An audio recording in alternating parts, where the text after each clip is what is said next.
ансамбълът на Испания.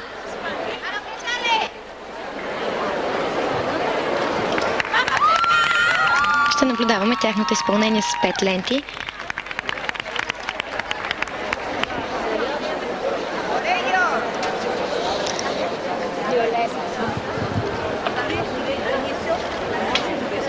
Много ефектни екипи имат. Триката са страшно красиви.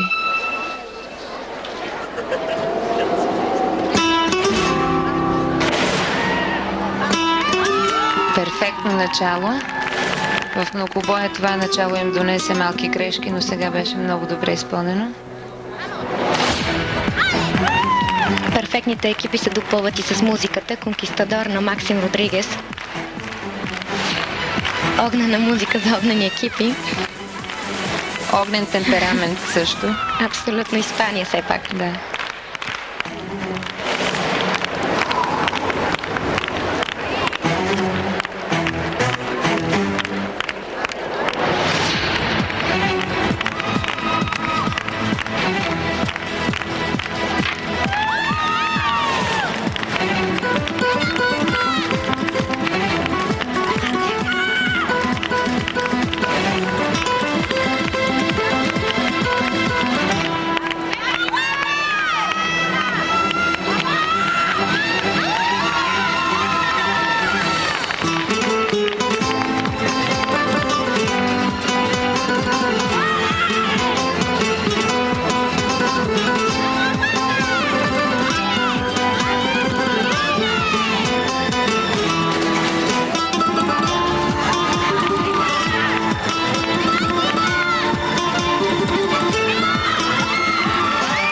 Добър синхрон показват испанките до момента.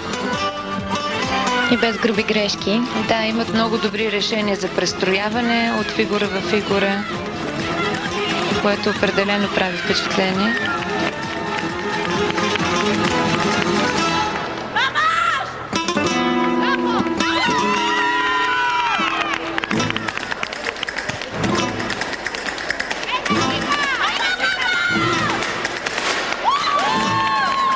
Наистина участничките в Европейско първенство при ансамблите демонстрират много хубава гимнастика, много силна и много развита.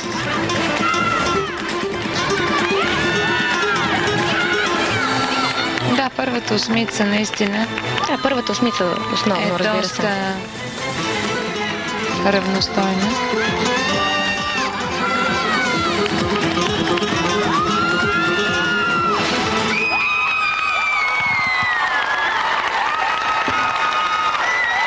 Доволни са треньорките. Добро изпълнение за ансамбъла на Испания. Наистина при този труден уред. Да, без доста груби грешки, само с малки неточности.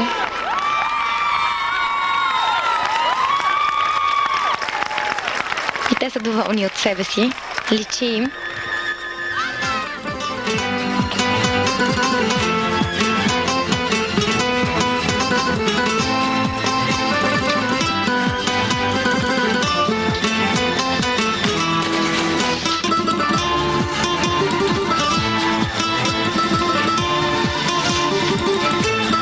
Кажем, докато върви повторението, че девойките ни спечелиха 2 сребърни, 1 бронзов медал на Европейското първенство. Това, което не успяхме да видим и което също се състоя вчера, последния ден от Европейското първенство. Да ги поздравим момичетата Биляна Проданова и Филипа Сидерова и да им пожелаем бъдещи успехи. А отборно те завършиха 3-ти в многобоя. Жалко, че наистина не можахме нищо да видим от това състезание за девойки, защото трябваше да им се отдаде наистина малко повече уважение. Все пак те взеха толкова медали. Би трябвало малко, ако може да ги се отрази. Заслужават. Да. Оценката е 14,750. Логична първа позиция.